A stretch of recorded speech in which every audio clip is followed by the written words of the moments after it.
Hello everyone, dream home কনস্ট্রাকশনের পক্ষ থেকে আপনাদেরকে শুভেচ্ছা জানাচ্ছি। আজকে আমরা শিখব মাইক্রোসফট এক্সেলের বেসিক কিছু পরিচিতি। এক্সেলের বেসিক পরিচিতি শেখাটা বোরিং মনে হলেও এটা শেখা বেশ জরুরি, কারণ কাজ করার সময় আমরা অনেক সময় আটকে যাই এবং সলিউশনের জন্য গুগল কিংবা ইউটিউবে খোঁজাখুঁজি করি, যা খুবই কষ্টসাধ্যকর। প্রথমে আমরা এক্সেলের একটি ব্ল্যাঙ্ক ওয়ার্কবুক ওপেন করব। তো যাই হোক, প্রথমে আমি একটা ওপেন করে রেখেছি, তো এটা কেটে দিচ্ছি।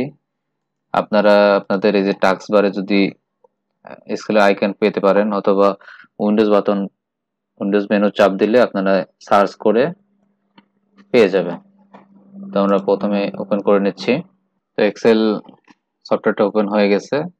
আমরা প্রথমে হচ্ছে যেহেতু আমরা পুরনো কোনো ফাইল ওপেন করছি না, তো আমরা এই যে ব্ল্যাঙ্ক যে ওয়ার্কবুক, এটাতে ক্লিক করব। ক্লিক করলে আমাদের সামনে দেখেন একটা অঙ্ক খাতার মতন একটা ঘর টানা একটা উইন্ডো ওপেন হয়েছে।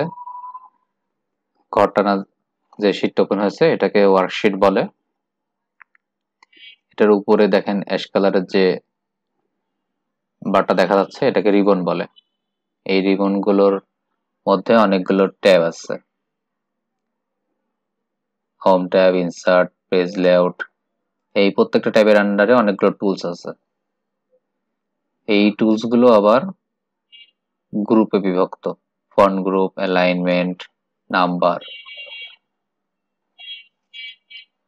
তো আজকে এই পর্যন্ত। আমরা সামনে ক্লাসে বাকিগুলোর পরিচিতি এবং কাজ শিখব। সবাই ভালো থাকবেন, সুস্থ থাকবেন। আসসালামু আলাইকুম।